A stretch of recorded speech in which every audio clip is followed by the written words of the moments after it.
Estas micosis eran producidas por microorganismos, en este caso hongos, en su mayoría queratinofílicos. Si se trataba de dermatofitosis, o también podría darse el caso de infecciones por cándida o pityrosporum, que también tienen esa predisposición de crecimiento en zonas húmedas o también en zonas donde hay grasa, zonas superficiales. Ahora vamos a conversar sobre las micosis profundas. Estas, como su nombre lo dice, llegan más profundamente, valga la redundancia, que la capa córnea o que la capa basal. Ya traspasan la epidermis en realidad y pueden llegar hasta la dermis profunda y muchas veces llegan a la hipodermis. En un buen porcentaje de casos, estas micosis profundas corresponden a gérmenes que son oportunistas, a hongos que son oportunistas, que lógicamente para que puedan desarrollarse y producir daño en la persona, esta debe tener un estado de inmunosupresión importante. Okay, entonces sus compañeros van a hablar de las micosis profundas. ¿Quién va a comenzar, por favor? Yo, doctor. Heidi Guamán Zúñiga, ¿no? Sí, doctor. Muy bien, entonces vamos a comenzar con la exposición. Ya. Doctor, buenas tardes, compañeros, buenas tardes. En esta oportunidad mi grupo y yo vamos a exponer acerca de las micosis profundas. Siguiente, por favor.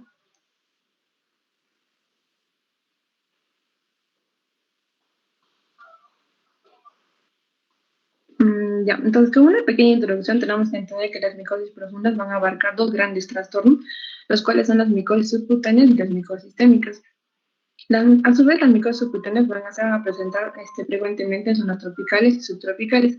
Y las micosis sistémicas, a lo largo de los últimos años, se han convertido en complicaciones infecciosas oportunistas graves en pacientes inmunocomprometidos. Se puede incluir, por ejemplo, pacientes que tienen el síndrome de inmunodeficiencia adquirida, pacientes que están cursando con un tratamiento contra un cáncer, pacientes que tienen una neutropenia asociada a una neoplasia, pacientes que tienen una cirugía mayor, ¿no? Y entonces, a este grupo también se le puede agrupar infecciones respiratorias primarias producidas por histoplasmosis y por la coccidiomicosis. Siguiente, por favor.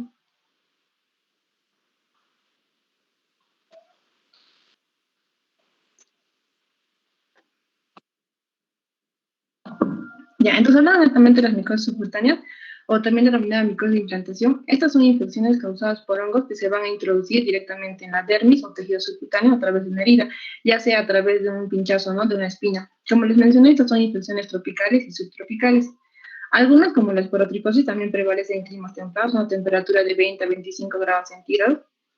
Cualquiera de estas infecciones pueden presentarse como una enfermedad importada en un paciente que vive en una zona endémica. Se puede presentar después de meses o años después. Entre las micosis subcutáneas más frecuentes tenemos la esporotricosis, los micetomas y la cromoblastomicosis. Siguiente, por favor. Ya, como les estaba mencionando, las enfermedades micóticas podemos abarcar dos grandes grupos. Los pacientes que presentan infecciones micóticas subcutáneas a menudo van a consultar porque van a presentar signos de compromiso cutáneo. A diferencia de las micosis sistémicas, que estas van a presentarse de forma ocasional, ya sea por contacto directo como puerta de entrada del microorganismo o como una diseminación de la infección, ¿no? En la práctica vamos a ver que las micosis sistémicas van a presentarse dos variedades, las oportunistas y las respiratorias endémicas. Entre las principales micosis sistémicas oportunistas en el ser humano tenemos la candidiasis sistémica profunda, la aspergilosis, la cigomicosis sistémica. Entre las micosis respiratorias endémicas tenemos la histoplasmosis y sus dos variedades, que es la clásica y la africana, la blastomicosis, la coccidiomicosis, la paracoccidiomicosis. Como les mencioné, entre las más frecuentes de las micosis cutáneas son la poroticosis, micetomas y cromoblastomicosis, y en las menos frecuentes son la cigomicosis y la lobomicosis. Siguiente, por favor.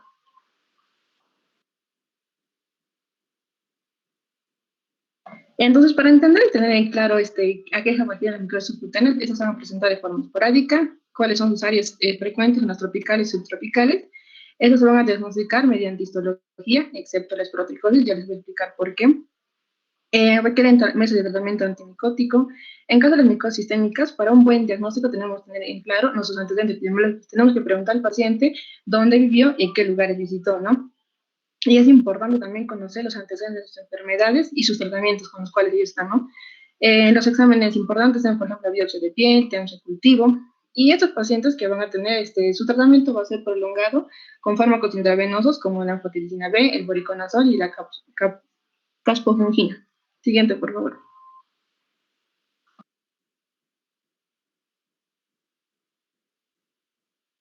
Ya, hablando de la esporotricosis, esta es una infección micótica subcutánea, la cual es causada por un hongo dimórfico, el Sporotrich yankee. Este hongo se va a encontrar en su ambiente natural en forma de moho, pero una vez que se desarrolla la infección, se va a encontrar en forma de levadura. Los sitios de infección más frecuentes son la dermis o el tejido subcutáneo. Una de las características importantes del diagnóstico es la escasez del microorganismo tejido, razón por la cual no vamos a, con la ayuda de la microscopía no es tan importante, no nos ayuda, ¿no? Entonces, a veces estas células micóticas en los tejidos se van a encontrarse, como se ve en la imagen, rodeados por una franja refractaria eosinofílica denominada el cuerpo asteroide. Esta es una característica de este microorganismo, ¿no? Siguiente, por favor. En la epidemiología de la esporotricosis, estas infecciones se van a presentarse en países tropicales y templados. Se ven, por ejemplo, en América del Norte, América del Sur, América Central, incluidos el sur de Estados Unidos y México. También podemos encontrarlo, por ejemplo, en África, Egipto, Japón, Australia. Los países que se encuentran con mayor tasa de infección son México, Brasil y Sudáfrica. La esporotricosis es conocida como una enfermedad ocupacional. Se puede presentar con mayor frecuencia en jardineros, floristas, alfareros, carpinteros, agricultores, horticultores. Estos hongos tienen la capacidad de crecer sobre material vegetal en descomposición, ya sea, por ejemplo, en huesos de plantas, hojas, madera, y esos van a ingresar a través de la piel por heridas locales. Acá en Perú, la esporoticosis es frecuente en Cusco, por ejemplo, en Quillabamba, en Moyepata, en Ayacucho, por ejemplo, en Congallo, Huanta, La Mar, en Apurímac tenemos en Tamburco, Abancay, Andahuaylas. Siguiente, por favor. En sus manifestaciones clínicas, la esporotitis va a presentar diferentes formas. Entre las más frecuentes tenemos la forma linfangítica, la cual generalmente se va a presentar en sitios donde la piel va a estar mayormente expuesta, ¿no? Como es la mano, los pies. El primer signo de infección va a ser la aparición de nódulos dérmicos, como se observan las dos imágenes inferiores, que se van a convertirse en úlceras pequeñas, como se ve en la imagen superior. Al presentar, ¿no? Se van a denominar chancros esporotricósicos. Los drenajes linfáticos se van a inflamar y se dematizan, y aparece una cadena de nódulos a lo largo del trayecto linfático. Sí, aplasta una más, por favor. Ya, en esta imagen se puede observar un nódulo ulcerado en el pulgar con linfangitis proximal diseminada. Una más, por favor. En esta imagen podemos observar lesiones nodulares ulceradas con un trayecto linfático, ¿no? En la extremidad inferior izquierda del paciente. Uno más, por favor. Y en esta imagen podemos observar una esporotricosis linfangítica, simétrica, bilateral, en extremidades superiores con presencia, ¿no? De gomas. Siguiente, por favor. Entre las otras formas tenemos la forma fija, que en su incidencia es aproximadamente un 15%. Esta infección va a permanecer localizada en un solo sitio, como es en la cara, ¿no? Como se observan las imágenes. Se produce un granuloma que posteriormente se puede ulcerar. Pueden aparecer nódulos satélites alrededor del borde de la lesión, como se ve en la figura 2. En las imágenes que estamos observando, se observa una esporotricosis cutánea fija a nivel de la región infraauricular derecha del niño, la cual va a estar caracterizada por presentar una placa eritematosa, indurada, de bordes bien definidos, como se está observando, con un área de ulceración, ¿no? Y esta forma tiene la característica de que no se disemina. Donde se va a producir, ahí se va a quedar. Siguiente, por favor. Tenemos otra forma, la forma cutánea superficial. Esta es la forma cutánea más rara. Se considera que es una variante de la forma fija. Se va a caracterizar por presentar placas eritematoscamosas, violáceas y pruriginosas, ¿no? Como se observan en las imágenes. Frecuentemente se va a presentar en la cara y se va a producir en pacientes que tienen el sistema inmunológico disminuido, ¿no? No comprometidos, como por ejemplo pacientes que tienen SIDA, VIH, como se observan en las imágenes. Siguiente, por favor. En el diagnóstico de los protótipos tenemos que tener en cuenta nuestra clínica y nuestros antecedentes epidemiológicos, lo principal. Entonces, primero tenemos que diferenciar el protótipo de la nocardia. Como vemos en la imagen, la nocardia presenta un nódulo eritematoviolaceo con costra central, ¿no? Es similar. En la leishmaniasis también porque presenta lesiones ulcerativas. En el granuloma de los acuarios también tenemos que diferenciarlo porque va a presentar nódulos eritematoviolarios en el dorso de la mano, con un patrón esporotricoide y gomas, ¿no?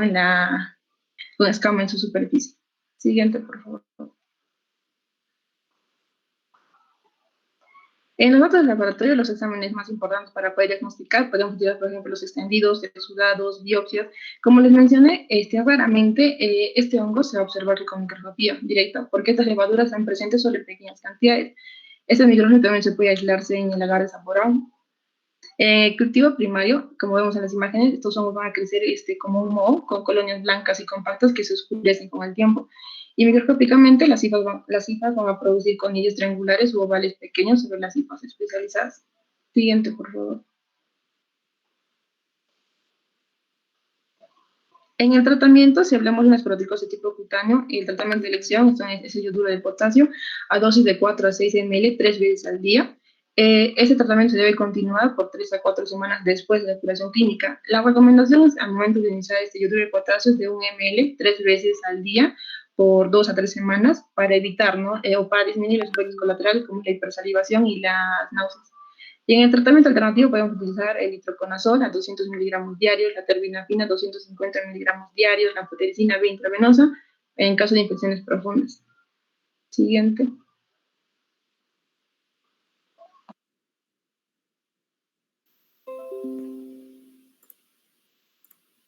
Bueno, prosiguiendo con la exposición, otra de las micosis subcutáneas que vamos a describir a continuación viene siendo la cromomicosis. La cromomicosis, también denominada cromoblastomicosis, o también enfermedad de Fonseca o dermatitis verrucosa, o también enfermedad de Pedroso-Lane. Esta viene siendo una infección crónica de la piel, ¿no? De tipo micótico, que va a afectar también a al tejido celular subcutáneo por hongos denominados pigmentados o dermatiáceos. ¿Por qué se denominan así? Porque generalmente cuando proliferan en cultivos se puede observar que tienen un aspecto oscuro, ¿no? O negro, sobre todo cuando se proliferan, en los cuales generalmente se van a implantar desde la dermis, en la dermis desde el medio ambiente. Generalmente estas van a ser causadas por los siguientes agentes que pertenecen a la clase Deuteromycetes, la subclase Iphomycetes, al orden Molinial y a la familia Dematisae. Las siguientes especies son los agentes que van a desarrollar este tipo de patología micótica: la Fialofora verrucosa, la Fonsecae pedrosoi, Fonsecae compactum, Guangiela dermatitidis y la Cladofialofora carrioni, siendo las más comunes la Fonsecae pedrosoi y la Cladofialofora carrioni. Generalmente, la patología micótica se caracteriza por la presencia de cuerpos escleróticos, o también denominados fumagoides o muriformes, los cuales van a desarrollar alteraciones en la piel de tipo nodular, o ya sean placas verrucosas que son características de esta enfermedad, que prevalentemente se van a localizar a nivel de las extremidades, ¿no? Dentro de la epidemiología es importante resaltar que es una patología de climas tropicales y subtropicales, ¿no? Que tienen crecimiento en lugares con una temperatura de 20 a 25 grados centígrados, y en los cuales va a prevalecer sobre todo en la madera, en los restos de plantas o en el mismo suelo.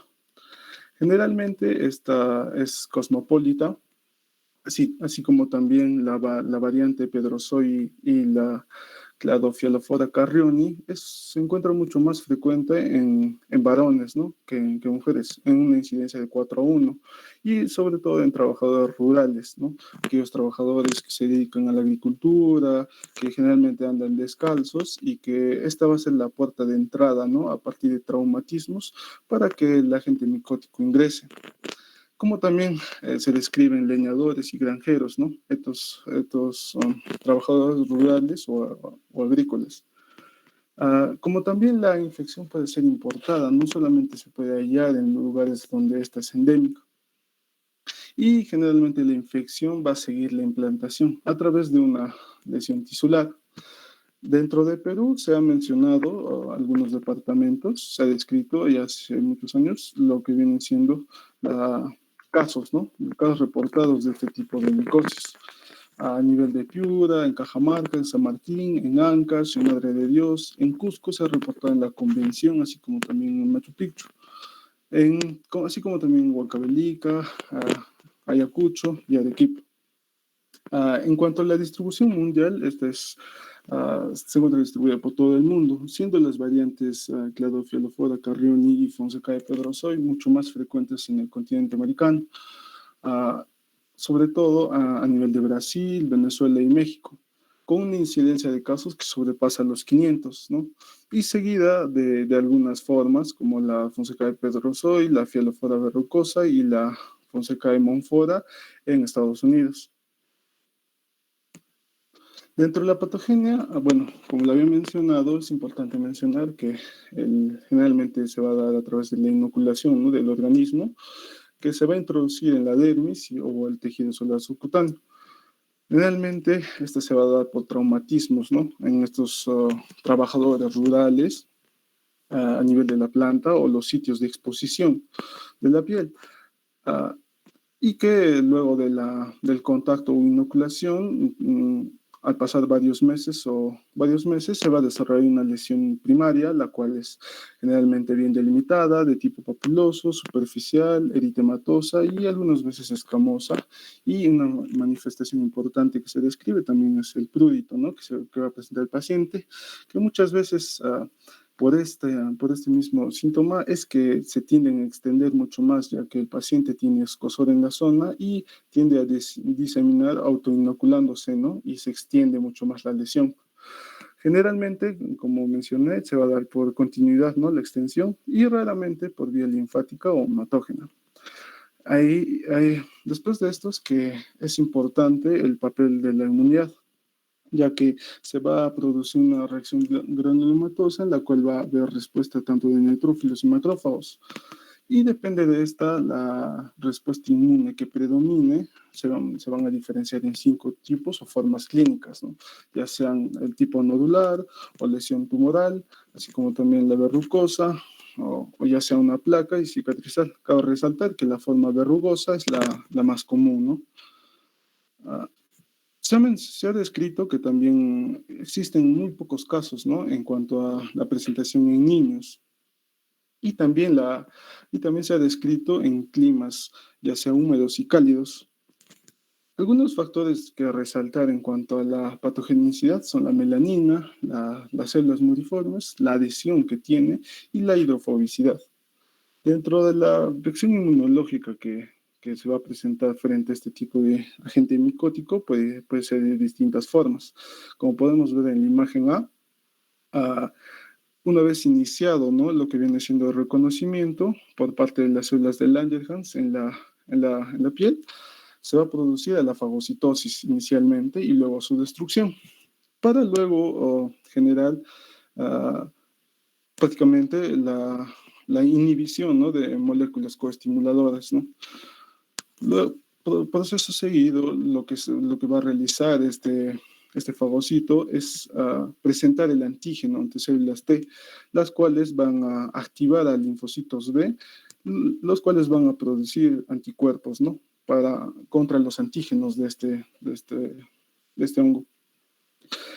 Ya sea de otra forma, en la cual hay ausencia de fagocitosis, pero hay presentación con coestimulación del antígeno, se puede producir la activación de células T, ¿no?, a partir de la presentación del antígeno por parte de las células de Langerhans, y que finalmente va a dar una amplificación de la respuesta, ¿no? Y finalmente se puede dar un tercer mecanismo en el cual exista, ¿no?, un reconocimiento inicial de los conidios por las células dendríticas a través de vías como son las lectinas de tipo dectina 2 tipo C o ya sea MINCLE, las cuales van a dar a la activación, ¿no?, y la proliferación de respuestas de tipo TH1 y TH17. Dentro de las características clínicas podemos observar las siguientes. Existen múltiples y varían de acuerdo a la localización y sitios habituales.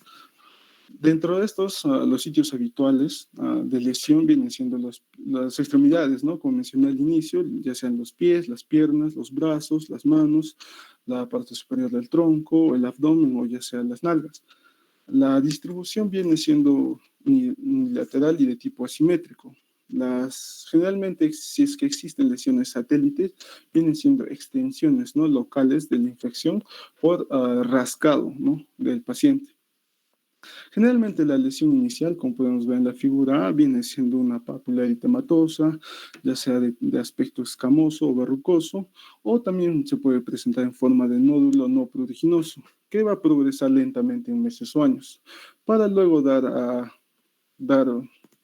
este tipo de lesiones, ¿no? Que son frecuentemente de tipo nodular verrucoso o granulomatoso, de aspecto purpúrico y escamoso. En la imagen B que podemos ver, por ejemplo, se trata de lesiones nodulares, ¿no? Que confluyen a nivel de la rodilla, múltiples.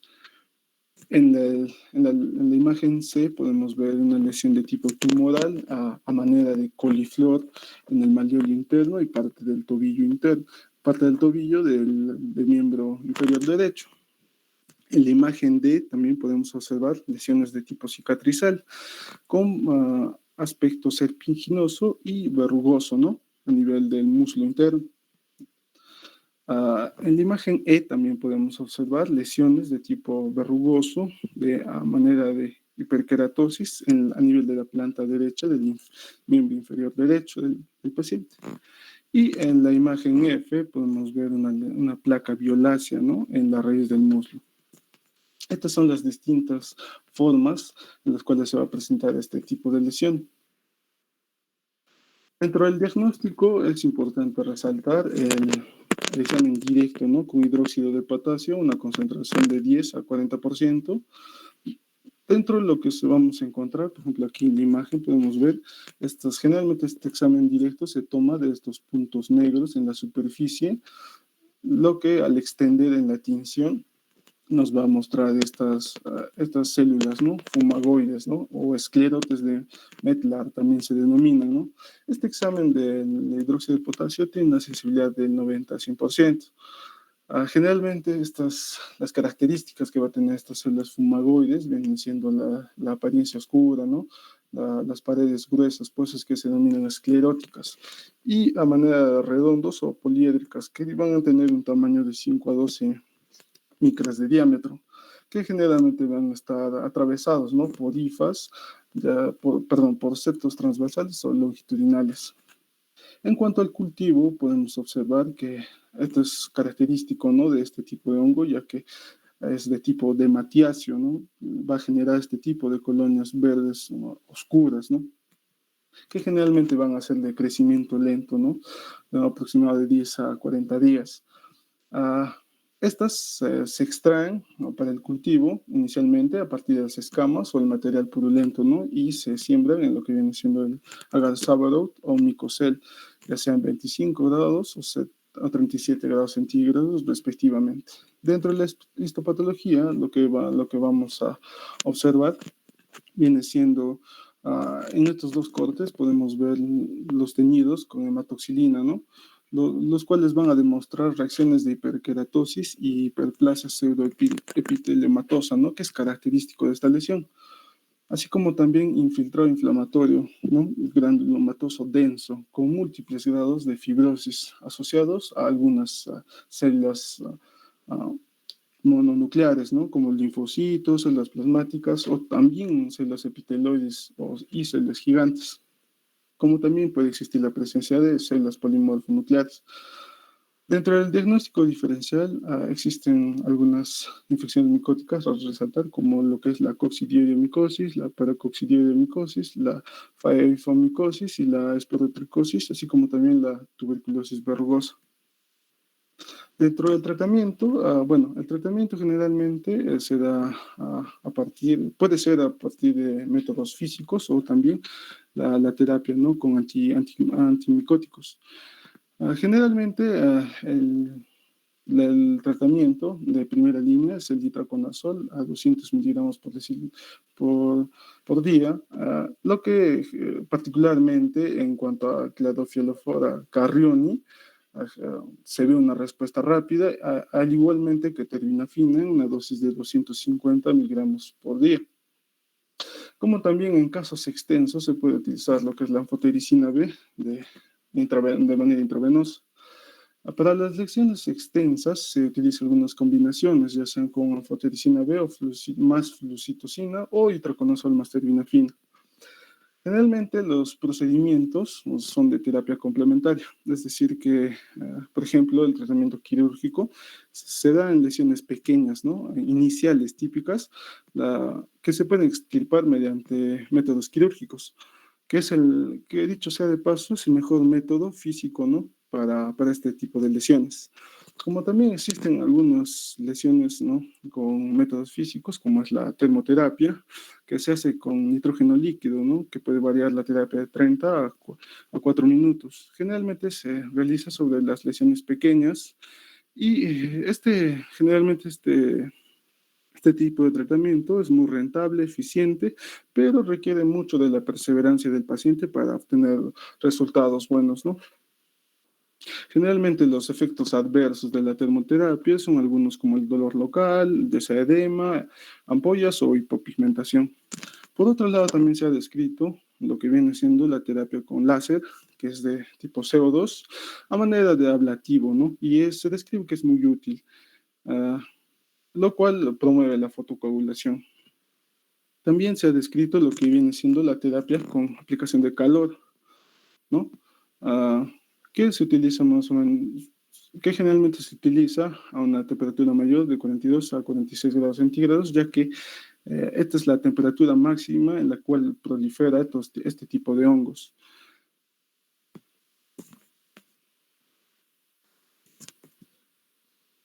Bien, para continuar, vamos a hablar ahora del micetoma. El micetoma está dentro del grupo de las micosis subcutáneas, entonces es una infección crónica localizada causada por varias especies de hongos o actinomicetos. Entonces, al micetoma causado por un hongo se le va a denominar eumicetoma, mientras que el micetoma que está causado por una infección bacteriana se le va a denominar actinomicetoma, que ya lo vamos a desarrollar más adelante. Entonces, el micetoma o eumicetoma afecta con mayor frecuencia la extremidad inferior, específicamente solo un pie. Es causado por al menos 41 especies de mohos y alinos o pigmentados. Es una infección que ocurre típicamente después de una inoculación de conillos en la piel o en el tejido subcutáneo, a través de una espina o astilla contaminada, a lo que se denomina una infección traumática leve. Ahora, pueden afectar también lo que es fascia, huesos y ganglios linfáticos regionales por diseminación continua. Entonces, por lo general, los eumicetomas están confinados a los tejidos subcutáneos, pero sin embargo, se han reportado casos en los que estos se generalizan, afectando lo que es hueso, ganglios linfáticos. Siguiente, por favor. Ya. Respecto a la epidemiología del eumicetoma, por ejemplo, la mayor parte de casos reportados son en países en desarrollo, en regiones tropicales y subtropicales. Sin embargo, se han informado también casos en todo el mundo, incluso en países con regiones templadas. Ahora, se desconoce la incidencia y la prevalencia anual real de esta patología o en cada país de igual, ya que no. ¿Esto por qué? Porque es una enfermedad que no de notificación no obligatoria. Ahora, generalmente afecta a hombres adultos sanos, como trabajadores de campo o agricultores que trabajan en áreas rurales y que tienen una exposición frecuente al suelo. Por lo general, la edad media es de 33 años. Se han reportado casos en pacientes desde los 8 años a los 68 años. Sin embargo, los casos pediátricos son los más raros. Ahora, la proporción es más frecuente en hombres, ya que va a tener una proporción de 3:1 a 3:5 en relación al sexo femenino. Por ejemplo, los actinomicetos de vida nocardia son los más comunes en América Central y en México. En otras partes del mundo, el microorganismo más común es un hongo, el eumiceto, en este caso el de tipo Madurella mycetomatis. Ahora, el actinomiceto Streptomyces somaliensis se aísla más a menudo en pacientes originados de Sudán. Ahora, en el Perú, por ejemplo, se ha reportado por primera vez un caso de eumicetoma en el año de 1924 por el doctor Hugo P.C. Y en los departamentos del Perú en los que se haya reportado esta patología, por ejemplo, tenemos en Piura, Lambayeque, La Libertad, Amazonas, Ancash. Siguiente, por favor. Bien, entonces, esto son los agentes etiológicos del eumicetoma según la frecuencia. Vamos a tener también que los eumicetomas se van a generar por granos negros o granos blancos o amarillos. Entonces, los más frecuentes tenemos de los granos negros a lo que es la Madurella mycetomatis, el Nigrograma mackinoni, y dentro de los eumicetomas de granos blancos o amarillos tenemos el complejo de especies de Pseudosporium apiospermum, que anteriormente se le denominaba Pseudoalgeria boni. Siguiente, dale uno más. Entonces, los agentes más etiológicos del eumicetoma a nivel mundial, por ejemplo, en un 55% van a estar causados por lo que es la Madurella mycetomatis, en un 12% por el Trematosfaeria grisea, un 8% por el Falciformispora senegales y un 6% por el complejo de los Pseudosporium apiospermum. Siguiente, por favor. Entonces, respecto a la patogenia, por ejemplo, no está bien explicada lo que es la patogenia, la fisiopatología de este microorganismo, porque no hay muchos estudios respecto a este. Entonces, sin embargo, se considera factores de riesgo como es la exposición ambiental al organismo, la predisposición genética a infecciones e inmunosupresión, ya que esta infección va a comenzar que el eumicetoma comienza con la inoculación traumática del organismo en tejidos cutáneos o subcutáneos. Este trauma se va a deber a las espinas o astillas u otros objetos. Entonces, los pacientes incluso, por lo general, ni siquiera recuerdan en qué momento sucedió la lesión. Entonces, al generarse esta inoculación traumática, la infección permanece localizada. Los granos, en este caso, que son las colonias de estos organismos infecciosos, se van a depositar en lo que son los tejidos infectados. Una vez que se genera una infección primaria, estos granos se van a descomponer parcialmente a través de una reacción inflamatoria mediada por neutrófilos, generando así un granuloma epiteloide que se va a desarrollar mediante el reclutamiento de macrófagos y células multinucleadas. Ahora hablando de lo que es la prevalencia local del patógeno, va a estar especificada por las condiciones etiológicas, la temperatura, las precipitaciones, el tipo de suelo, la vegetación predominante, incluso la contaminación. Como vimos, el eumicetoma más frecuente en zonas áridas es el mycetomatis, el complejo de las especies de apiospermum, y también lo que es en América del Sur, por ejemplo, el grisácea, que es el patógeno más prevalente en esta. Siguiente, por favor.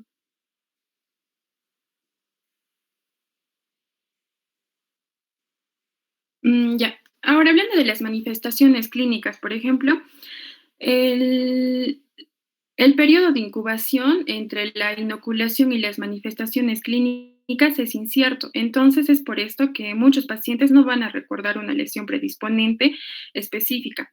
Ahora, afecta con mayor frecuencia lo que es pie, pantorrilla y manos. Por ejemplo, pies, 80%.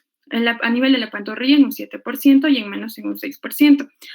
Los sitios menos frecuentes en los que se va a presentar esta infección, por ejemplo, son glúteos, antebrazos, a nivel de la ingle o la cabeza, a nivel del cuello, perineo y testículos también. Se han reportado casos.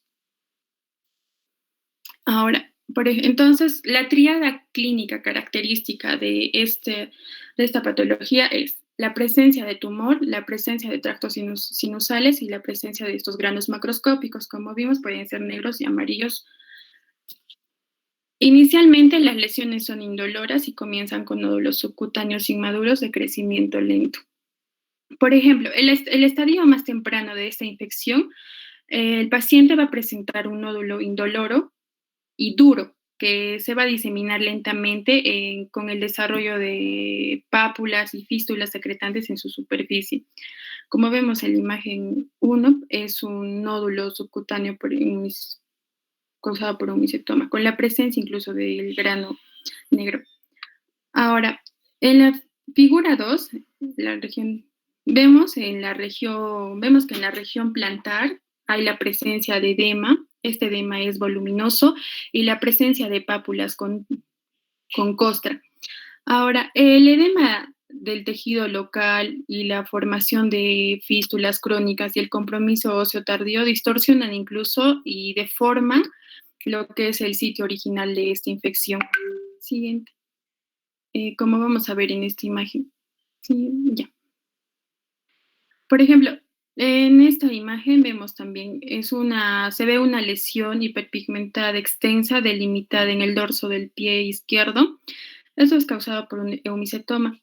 En la imagen, por ejemplo, nos refiere que es causado por el cedosporium, que entonces vemos que produce una deformación significativa del pie. Una más. Siguiente. En esta figura, por ejemplo, observamos, es también un caso de un micetoma. Hay una implicación fibrótica crónica del pie con expansión linfática hasta el hueco popliteo, como podemos observar. Siguiente, por favor. Entonces vemos que la extensión de la lesión ocurre debido a la inflamación y coalescencia nodular, formando así grandes tumores que van a evolucionar a abscesos necróticos y que estos drenan a los tractos sinusales produciendo secreciones serosanguíneas o purulentas que van a contener estos granos, ya sean tipo los granos negros o amarillos, que se van a evidenciar macroscópicamente así como microscópicamente. Entonces vemos que el eumicetoma puede extenderse más allá de la piel y en tejidos subcutáneos, así como estructuras adyacentes que incluyen músculo, huesos o vasos linfáticos. La afectación ósea es más frecuente en el contexto de lesiones ya de larga duración. Aquí en la imagen izquierda vemos una pequeña lesión del eumicetoma con un drenaje seropurulento. Y acá vemos ya el absceso del eumicetoma, ¿no? Que ya va generando también una deformidad ósea. Y las complicaciones en esta patología van a incluir fibrosis, anquilosis y linfedema causados por la obstrucción linfática. Siguiente. Ya acá ya se evidencia la presencia de los tumores del eumicetoma que van a generar discapacidad también al paciente. Siguiente, por favor. Entonces, para realizar nosotros el diagnóstico tenemos que evidenciar la presencia de la tríada clásica característica, que es la presencia de tumor, tractos sinusales o granos macroscópicos. Es útil para establecer el diagnóstico clínico del eumicetoma. Por ejemplo, aquí en la figura A estamos evidenciando la presencia de los granos negros. Tanto en la A como en la B evidenciamos esta presencia de estos granos negros. Ahora, en el gráfico, en la figura C, estamos evidenciando el conglomerado de esos granos negros y en la D la presencia de estos granos blancos. Ahora, los granos negros definitivamente nos van a indicar que la etiología es fúngica, es un eumicetoma. En cuanto a los granos blancos amarillos, nos pueden indicar una infección fúngica, así como bacteriana. Entonces, en ausencia de estos tractos sinusales o granos que podamos evidenciarlos macroscópicamente, se necesita realizar una biopsia de absceso profundo para evaluar la presencia de granos en el tejido. Siguiente.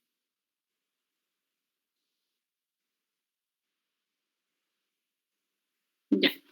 Entonces, Como dije, estos granos son los conglomerados de estos microorganismos. Entonces, se tienen que examinar al microscopio con una solución de hidróxido de potasio al 20% para identificar estas estructuras fúngicas.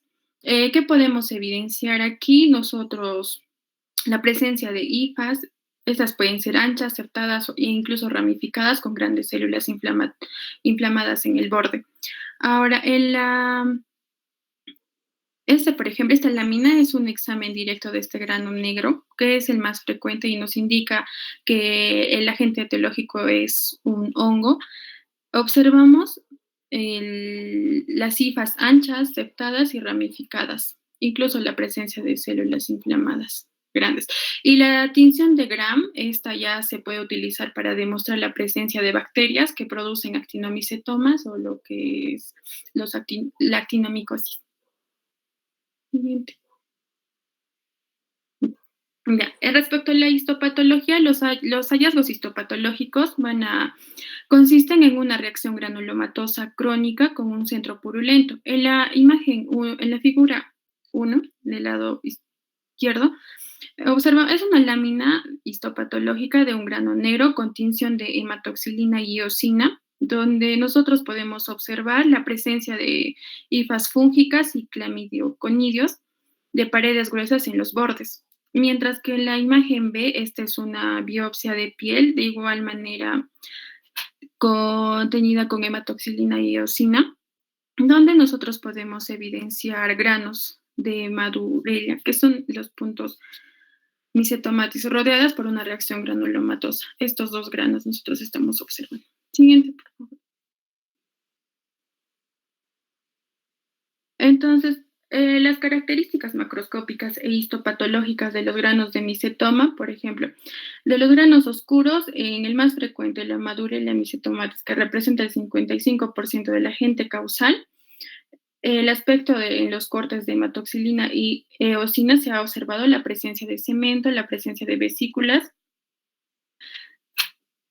Ahora, en el agente causal de lo que es el Leptosphaeria senegalis, por ejemplo, el cemento se presenta en la zona exterior, periferia oscura o en el centro vesicular.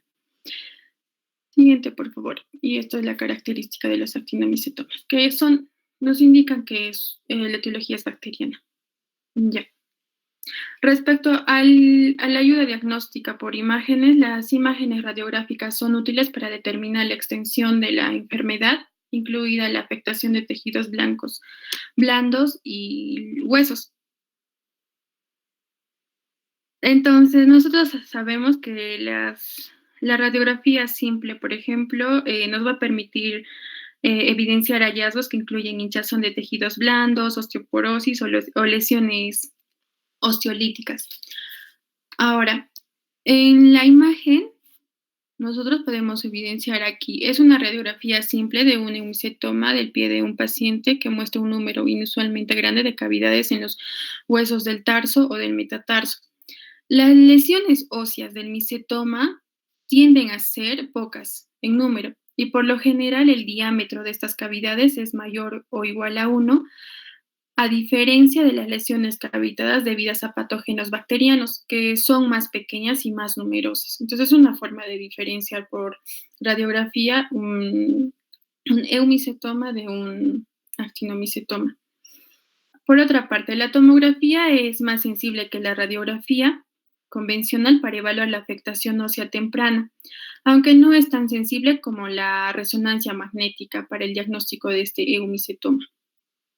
En cuanto a las pruebas serológicas también y moleculares, no existe una prueba serológica estandarizada para el diagnóstico de este eumicetoma. Siguiente, por favor.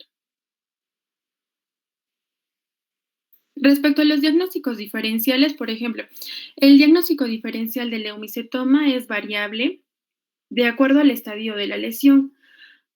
Sí, el diagnóstico diferencial, por ejemplo, del eumicetoma temprano incluye cuatro patologías. Un granuloma de cuerpo extraño, que es una respuesta de material biológico a material extraño en el tejido, o el tumor de tejido blando, que la hinchazón del tejido blando puede reflejar un tumor de este tejido. En cuanto a la lesión quística y la foliculitis, la lesión quística, el diagnóstico suele basarse en la apariencia clínica de un nódulo discreto, a menudo con un punto central que se mueve libremente a la palpación. Entonces, los quistes epidermoides son los quistes cutáneos más frecuentes.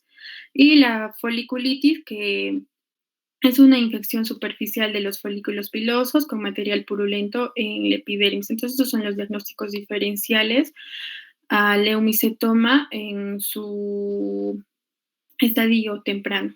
Siguiente, por favor.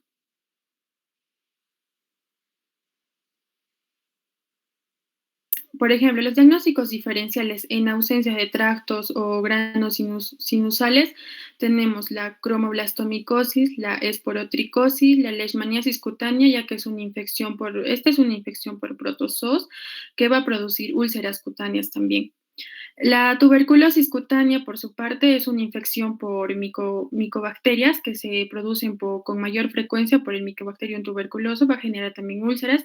La elefantiasis y la podoconiosis.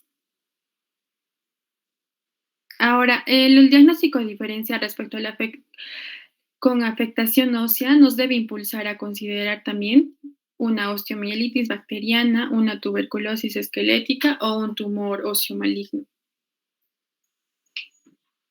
Siguiente, por favor.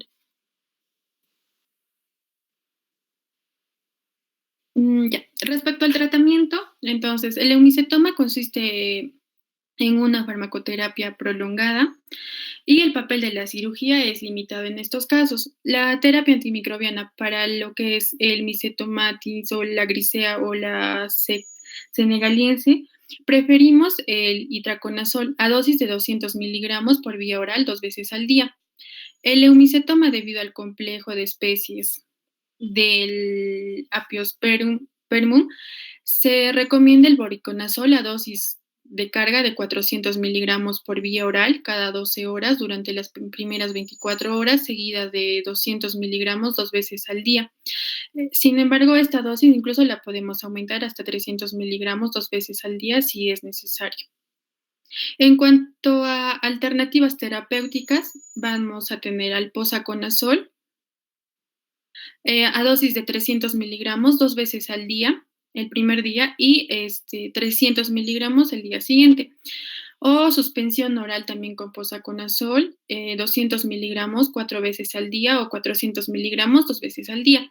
En pacientes con eumicetoma resistentes a este tratamiento antifúngico estándar, se recomienda el posaconazol a dosis de 400 miligramos 2 veces al día o 200 miligramos 4 veces al día. Siguiente. Ya. Ahora, hablando de la lobomicosis, que también es esta, incluso tiene otras denominaciones, se puede denominar como enfermedad de Lobo, la blastomicosis pseudolepromatosa amazónica o la blastomicosis de George Lob. Entonces, esta es una infección fúngica crónica de la piel y del tejido subcutáneo que se presenta principalmente en los climas tropicales de América Latina. El organismo causante es la Locasia loboi, antes denominada loboi. Este es un hongo dimórfico que se encuentra en el suelo, la vegetación y el agua. La infección se produce por implantación traumática del hongo en la piel.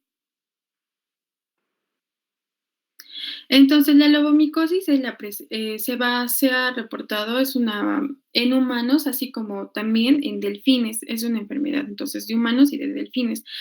Va a consistir en la presencia de pápulas, nódulos o placas similares a queloides, de crecimiento lento en un área localizada de la piel expuesta. Otras manifestaciones que se van a incluir son las lesiones ulceradas, infiltrativas o verrucosas, gomosas, multifocales o incluso diseminadas. Pasando entonces a la epidemiología, la prevalencia global de la lobomicosis es baja. La frecuencia de la enfermedad varía según la ubicación geográfica, según las regiones tropicales de América del Sur o América Central. Son los lugares principales para lobomicosis. Ahora, la lobomicosis fue descrita por primera vez en 1931 por Jorge Lobo en Brasil. exactamente en Recife. Entonces es por eso que tiene esas varias denominaciones, ¿no?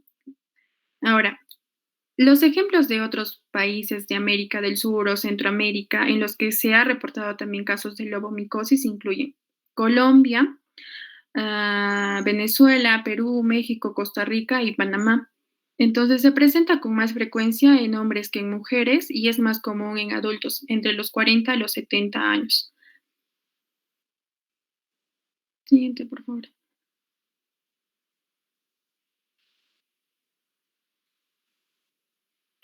Respecto a la patogenia de la lobomicosis, también no está bien escrita, pero sin embargo, después se manifiesta que después de la inoculación en la dermis, la lobomicosis se replica lentamente dentro de los macrófagos. Estos macrófagos van a generar que las citoquinas con efectos supresores de la inmunidad celular o el factor de crecimiento transformante beta 1 y la interleucina 10 van a desempeñar papeles importantes en la patogénesis de esta infección. Y algunos factores que contribuyen también es el factor de necrosis tumoral alfa, el óxido nítrico sintetasa inducible. Respecto a las características clínicas, la lesión inicial es una pápula superficial o profunda. La lesión inicial es una pápula superficial o profunda que aparece en meses o años. En el transcurso de los meses o años siguientes al área afectada, que se expande de manera contigua, lo que lleva a la formación de placas o nódulos monomórficos o polimórficos únicos, como vemos en las imágenes, que a menudo se asemejan a cicatrices queloides. Entonces, en la figura 1, nosotros podemos observar es una lesión nodular en hélice. Esta que es la ubicación común para lo que es la lobomicosis. En la figura 2, nosotros observamos nódulos de color rojizo parecidos a los queloides a nivel de la rodilla. Y en la figura 3 estamos evidenciando la presencia de placas de tipo queloide en la extremidad. Es compatible con la lobomicosis. Entonces, la superficie de estas placas y estos nódulos son lisas, brillantes e intactas, como vemos. El color suele oscilar entre rojo de la piel a un marrón rojizo, incluso a un rojo vino. Siguiente. La lobomicosis también puede mostrar una variedad de otras características clínicas que incluyen discromía, ulceración, lesiones infiltrativas, verrugosas o similares a las gomitas. En la imagen 4 aquí podemos evidenciar la presencia es una placa con nódulos periféricos y cambios verrugosos y la presencia de hipopigmentación y erosión a nivel de esta.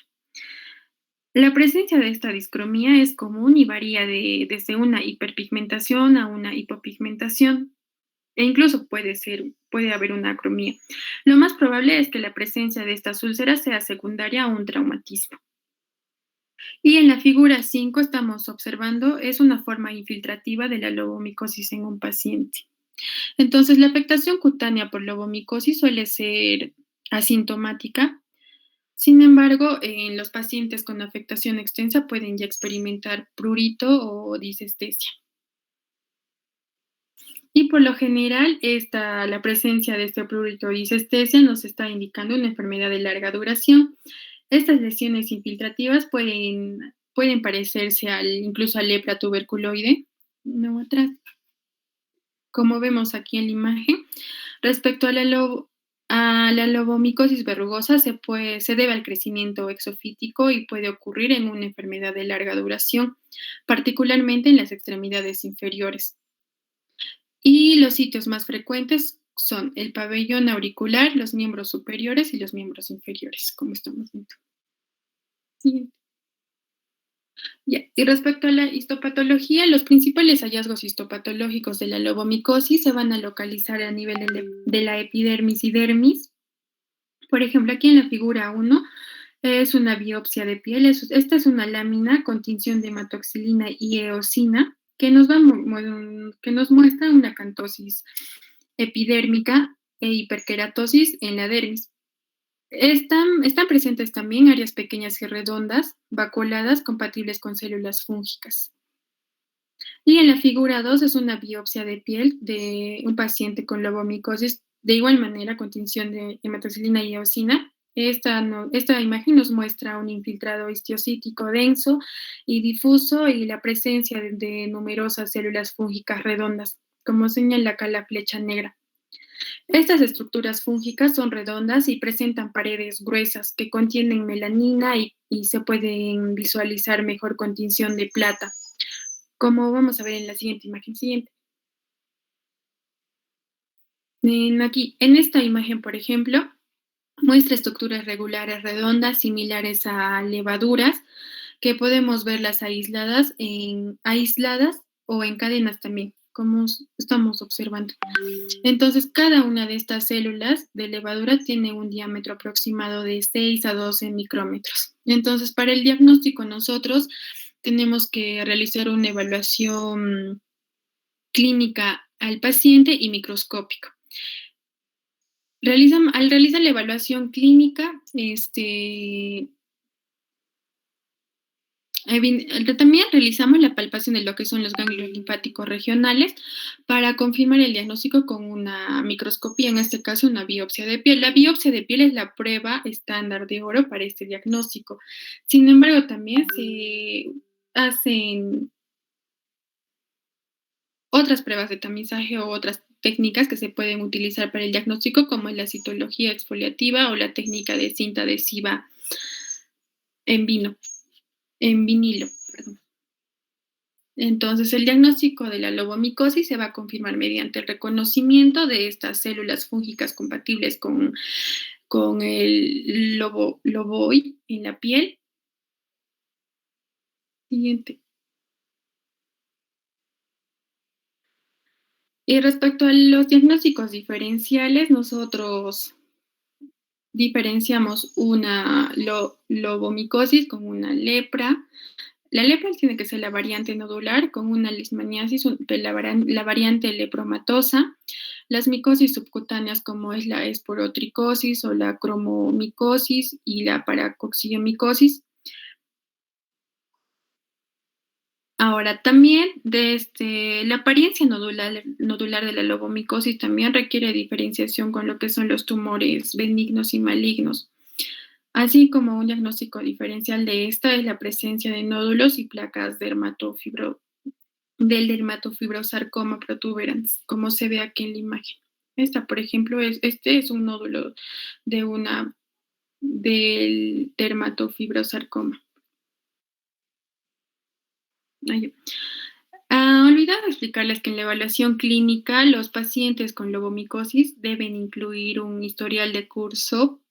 Además, se debe realizar también la palpación de los ganglios linfáticos regionales, y esto porque en el tejido, y esto porque nos puede hacer sospecha de que ya hay una infección que ya está generalizándose en el paciente. Por lo general, estos pacientes acuden o consultan cuando ya es una infección que ya se está generalizando, porque es una lesión indolora. Ahora, respecto al tratamiento, por lo general está indicado para mejorar la calidad de vida del paciente. Si la enfermedad es susceptible a cirugía, la decisión quirúrgica amplia es el tratamiento de primera línea en estos pacientes. Y los candidatos quirúrgicos diferentes, como el itraconazol o la clofacina, es de elección en esta patología a dosis de 100 miligramos por día, y la clofacina de igual manera.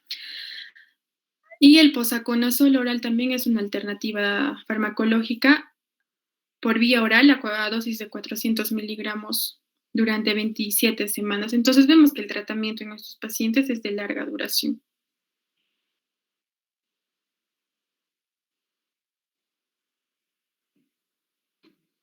Ya, continuando con la exposición, vamos a hablar acerca de la histoplasmosis. Siguiente, por favor.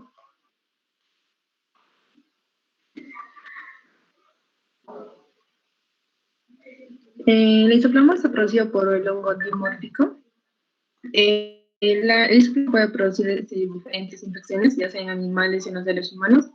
En los animales va desde el muermo, histoplasmosis equina, la cual es una infección diseminada en los caballos producida por un histoplasma falcinomatoso, hasta 2 infecciones en los seres humanos, las cuales son la histoplasmosis clásica y la histoplasmosis africana, producidas por 2 variedades de histoplasma capilatum, respectivamente, ¿no? Tenemos que el Histoplasma capsulatum var capsulatum va a producir histoplasmosis clásica, la Histoplasma capsulatum var du Boisi va a producir la histoplasmosis africana.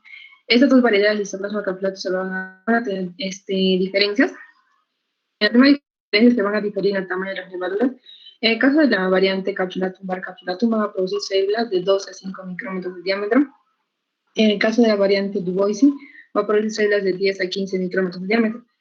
Otras principales diferencias entre estas dos variedades son sus manifestaciones clínicas y epidemiológicas y sus diferencias antigénicas. Siguiente, por favor. Ya. La histoplasmosis se va a producir, como les mencioné, por la interacción o por la infección del hongo dimórfico, Histoplasma capsulatum var capsulatum. Esta infección va a comenzar como una infección pulmonar. En la mayoría de los pacientes se va a presentarse de forma sintomática y esta se va a curar de forma espontánea. La única evidencia de exposición a este microorganismo va a ser una versión positiva de la prueba de piel intradérmica con un antígeno fúngico que es la histoplasmina. Además, hay una infección diseminada que puede afectar a nivel de piel y mucosas. Siguiente, por favor.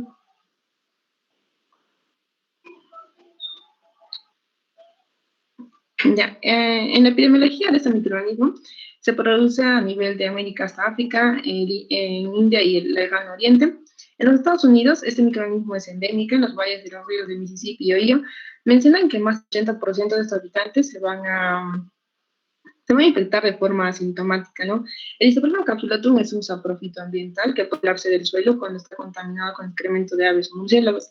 La principal vía de infección de este microorganismo es por la inoculación, por la inhalación de esporas y puede producir epidemias de infecciones respiratorias. Se puede producir, por ejemplo, en personas que exploran cuevas, personas que limpian lugares o ambientes muy contaminados, como por ejemplo granjas, granjas no contaminadas con los excrementos de las aves o murciélagos. Cualquier persona puede adquirir histoplasmosis por inhalación, pero personas que tienen el sistema inmunológico deprimido, su infección va a ser mucho más diseminada, ¿no? Siguiente, por favor.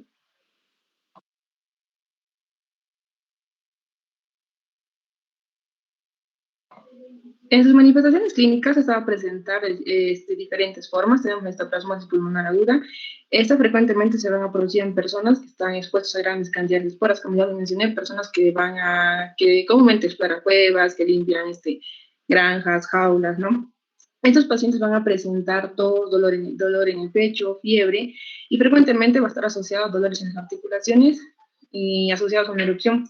Estas erupciones pueden ser un eritema tóxico, eritema multiforme o eritema nodoso. Estas lesiones a nivel de la piel van a ser, no son tan comunes, van a representar menos del 15%. En la mayoría de todas van a presentar un goteo difuso. En el caso de la histoplasmosis pulmonar crónica, se va a presentarse con frecuencia en los adultos. Y la diferencia es que en la histoplasmosis pulmonar crónica no se va a observar compromiso a nivel de la piel.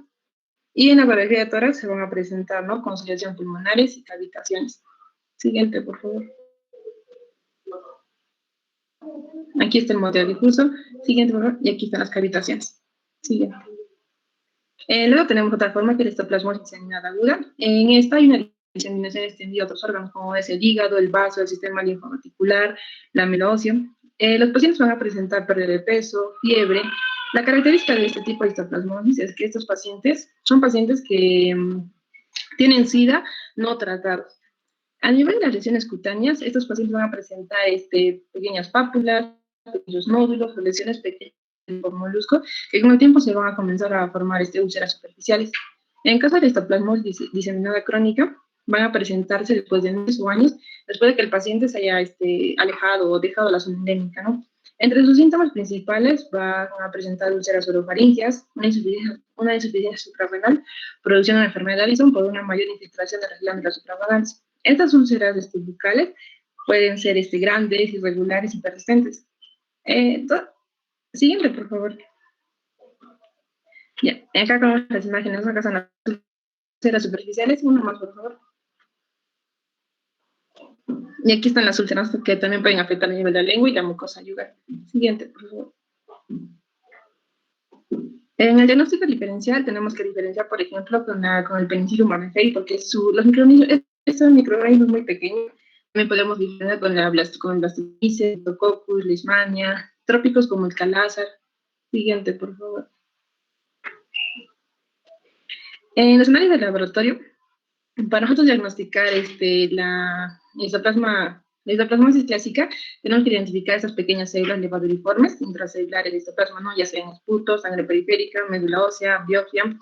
El diagnóstico debe ser con cultivo, donde, como vemos en las imágenes, se van a formar colonias blancas y algodonosas, se van a dejar a temperatura ambiente en agar de sabor, produciendo dos tipos de esporas, ¿no?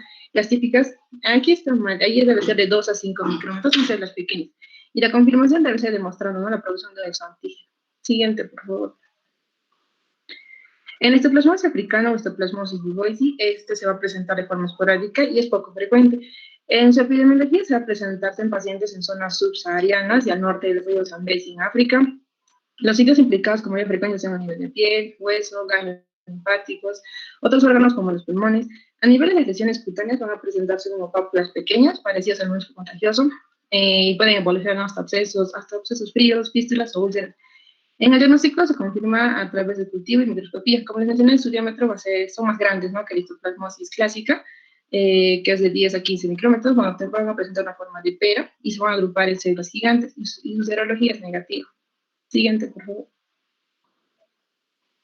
Bien, el tratamiento esto va a depender de la gravedad de la enfermedad. En caso de formas localizadas o algo diseminadas, se va a utilizar hidroconazol oral a 200, dosis de 200 a 400 miligramos diarios. Este es un tratamiento muy efectivo. En caso de infecciones generalizadas y graves, se utiliza la anfotericina B, hasta 1 miligramo por kilogramo diarios. Esa es una terapia, es la terapia de detección, ¿no? El ketoconazol y el fluconazol son efectivos también en muchos casos. Siguiente, por favor.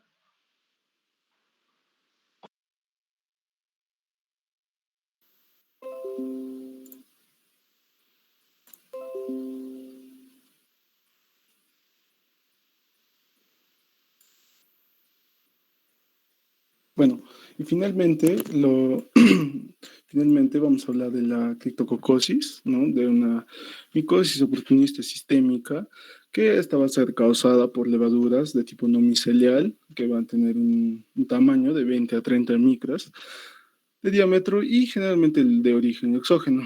Estas van a ser características por la, por la forma, la encapsulada, ¿no? Van a existir dos tipos o especies, las cuales van a predominar en las infecciones cutáneas, ya sean el tipo Cryptococcus neoformans y la especie Gatti. Así como también el ingreso de estos agentes micóticos se da a través de la inhalación de los pulmones, ¿no?, que suele presentarse con signos de diseminación, ¿no?, extrapulmonar, que principalmente son hacia el sistema nervioso central. Cabe resaltar que la forma cutánea primaria es producto de la inoculación directa del hongo. En cambio, la forma secundaria es consecuencia de un foco a distancia. Este tipo de lesiones cutáneas se desarrollan prácticamente como un resultado de la diseminación y en raras ocasiones por inoculación. Es asociado a pacientes inmunocomprometidos, como son los pacientes que poseen VIH. Por otro lado, bueno, aquí observamos lo que es la etiología, la clasificación, ¿no? A partir del complejo de Cryptococcus, van a existir dos tipos de especies, ya sea la especie Neoformans o Gatti, así como también 5 serotipos. Ya las que pertenecen a la especie Neoformans vienen siendo el serotipo A, Bar Gruby, el AD híbrido y el serotipo D, Bar Neoformans. Y las que pertenecen a la especie Gatti vienen siendo el serotipo B y C, así como también van a tener su clasificación a subgrupos. Cabe resaltar que existen dos variantes sexuales, ¿no? La Filobacilliela, que pertenece a la especie Neoformans, y la Bacillispora, que pertenece a la variante Gatti. Bueno, dentro de la epidemiología es importante mencionar que se trata de hongos saprófitos que se van a hallar generalmente en excretas de aves y murciélagos, también se ha descrito en frutas, en leche, en vegetales en descomposición, en maderas, así como también en árboles de eucalipto, donde predominan sobre todo las variantes Bar neoformans y Gatti. Así como también en cuanto al Cryptococcus neoformans Bar Gruby, se dice que la distribución es ubicua, como también que la variante Bar neoformans predomina también en Europa, ¿no?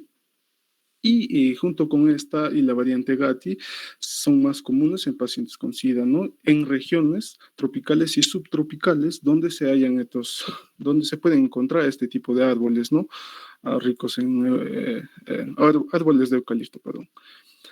Bueno, la incidencia que se menciona generalmente en pacientes que cursan con SIDA, establecido en un tratado, varía mucho. En Estados Unidos, por ejemplo, la incidencia es de 3 a 6%, en el Reino Unido de 3% y más del 12% en África. Es muy probable que generalmente las cepas del serotipo D estén asociados, ¿no?, a lesiones de tipo cutáneo, las cuales se dan en un porcentaje de 10 a 15%. Así como también es importante mencionar que existe un grupo, los cuales son de pacientes que son susceptibles a este tipo de enfermedad, que son los pacientes con SIDA, los pacientes con linfomas malignos, con sarcoidosis, colagenopatías, carcinomas y pacientes que tienen prolongadamente la terapia con glucocorticoides, ¿no? En cuanto a la patogenia, es importante mencionar que, si bien es cierto, hay algunos factores de virulencia a destacar, como son la cápsula de polisacárido, que lo hace difícil de fagocitar, así como también la melanina de la pared celular, que lo hace antioxidante y termotolerante, que generalmente ayuda, ¿no?, a su proliferación, ya que el cuerpo humano en sí es un ambiente en el cual se prolifera, ya que el cuerpo brinda un ambiente, ¿no?, adecuado, donde existe una temperatura de 37 grados centígrados, que es adecuado para el crecimiento de este hongo. Así como también otros factores de virulencia importantes son las proteasas, fosfolipasas, la ureasa y el superóxido dismutasa. Bueno, también es importante mencionar que la patogenia se da de distinta manera, ya sea en inmunocompetentes o inmunodeprimidos. Generalmente en inmunocompetentes es autolimitada, ¿no?, gracias a la respuesta de macrófagos y linfocitos de Helper. En cambio, y bueno, y en otros individuos, ya sean inmunocompetentes, generalmente queda latente, ¿no?, fagocitado en los macrófagos, en lugares denominados de santuarios, ¿no?, como son los ganglios linfáticos o los pulmones, donde van a permanecer asintomáticos hasta su reactivación, ¿no? Por otro lado, en el caso de los inmunodeprimidos, generalmente el hongo va a proliferar en un sitio de infección inicial y luego va a comprometer cualquier órgano, ¿no?, ya sea por vía hemática. Dentro de las manifestaciones clínicas, bueno, antes, generalmente el hongo va a atravesar una vez que se halla en el sistema nervioso central, va a atravesar la barrera hematoencefálica por un mecanismo denominado transocitosis, o también llamado escondiéndose de los macrófagos, ¿no?, como también se llama mecanismo de caballo de Troya.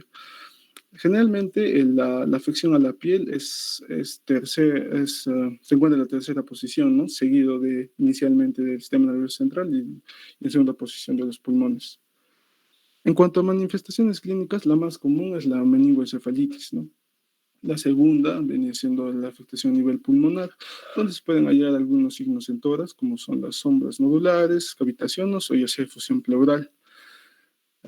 Generalmente las lesiones cutáneas se dan aproximadamente el 10% de los casos y con la presentación de pápulas o pústulas acneiformes, ¿no?, como podemos ver en la imagen de la derecha, donde hay pápulas y nódulos diseminadas, ¿no?, a nivel del tabique, a nivel del labio superior, del labio inferior, superior a la región superciliar.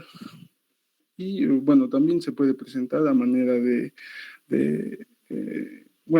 vegetaciones o placas costrosas. Generalmente estas pápulas iniciales o pústulas van a progresar a las verrugas o vegetaciones. También se puede presentar a manera de úlceras o placas o nódulos infiltrados duros, o también ya sean abscesos fríos, celulitis o lesiones nodulares. Como aquí podemos observar en esta lesión, observamos una úlcera no redondeada con bordes eritematosos y con un fondo de fibrina. Esta imagen está tomada de la cara externa del muslo izquierdo de un paciente inmunocomprometido. De igual manera aquí en la región, toda la región facial, ¿no?, en la mejilla, múltiples pápulas y nódulos, que algunas que confluyen, ¿no? Por otro lado, aquí podemos encontrar otro tipo, ¿no?, de lesión a nivel de la mejilla derecha, que vienen siendo pápulas y nódulos que confluyen formando placas, ¿no?, las cuales van a estar cubiertas de costras hemáticas que podemos observar en esta imagen. Y de igual manera también se pueden presentar algunas lesiones de tipo umbilicado, ¿no?, de apariencia oscura. Generalmente que son las pápulas, ¿no?, en pacientes. Estas dos imágenes son pacientes inmunocomprometidos. También en pacientes sanos y que padecen de sarcoidosis, las lesiones pueden ser de tipo solitario. Así como también es importante mencionar que se pueden desarrollar algunas complicaciones, como son la linfadenopatía local. Dentro del diagnóstico diferencial se encuentra en primera posición lo que es el molusco contagioso debido a su similitud, así como también la histoplasmosis y otro tipo de micosis profundas. Dentro del diagnóstico laboratorial, el examen directo, generalmente que se obtiene a partir del sedimento de líquido cefalorraquídeo y orina, en el cual vamos a poder observar células en gemación grandes y capsuladas, ¿no?, con un tamaño de 5 a 15 micras de diámetro, las cuales van a ser extendidas con tinta china o montajes de nigrosina. En el cultivo, que viene siendo el diagnóstico definitivo, vamos a encontrar colones amarillentas, lisas y mucosas, que generalmente se van a cultivar en lo que viene siendo el agar de Sabouraud, sin cicloheximida y en un tiempo de 48 a 72 horas, que va a ser el tiempo de crecimiento.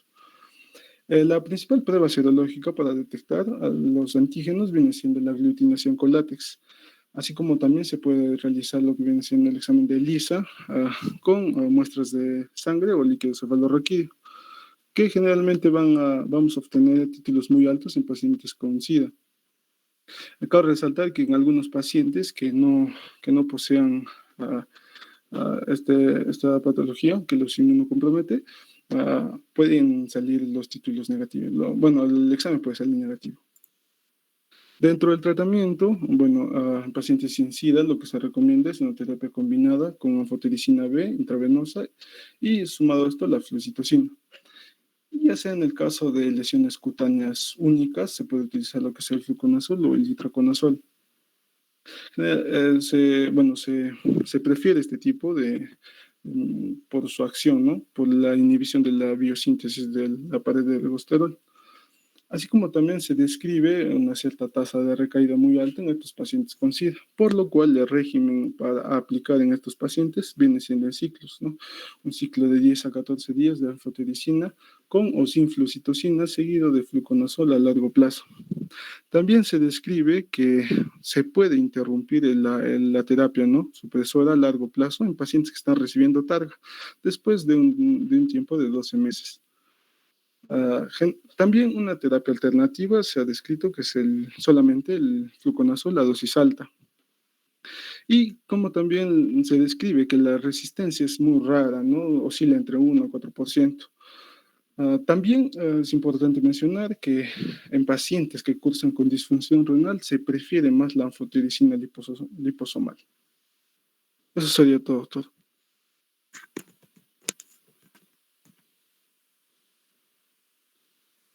Muy bien, muy bien. Bueno, han hecho un resumen de todo lo que es de micosis profundas. Y están tocados los puntos más importantes de cada patología. Las más frecuentes hay que recordar la esporotricosis, muy frecuente. Los micetomas no son tan frecuentes, son más raros. Estas micosis oportunistas, no se olviden siempre en pacientes inmunocomprometidos. Siempre hay que plantear ante cualquier lesión en un paciente inmunosuprimido, podría tratarse de una infección micótica profunda. El tratamiento es importante recordar.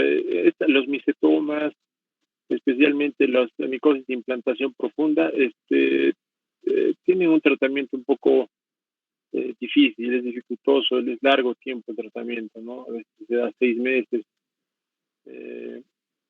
o 3 meses, en algunos casos 1 año en los micetomas. Inclusive se tiene que llegar a procedimientos quirúrgicos bastante agresivos. Ya. Entonces, faltan 20 minutos. El siguiente grupo de exposición. Estamos aquí, doctor. Presentamos entonces. ¿Qué temas tienen? Es escabiosis, pediculosis y tungiasis, doctor. Ya. A ver, con la delegada, está la delegada, por favor. Sí, doctor. O lo dejamos para la siguiente clase para no interrumpir esto. Sí, doctor. La siguiente y... ¿Ya? Sí. Lo dejamos para la siguiente clase para no interrumpir la media exposición. Ya, doctor. ¿Ya? Gracias. Entonces, nos vemos hasta la siguiente. Hasta la siguiente, doctor. Ok, doctor, gracias. Gracias, doctor.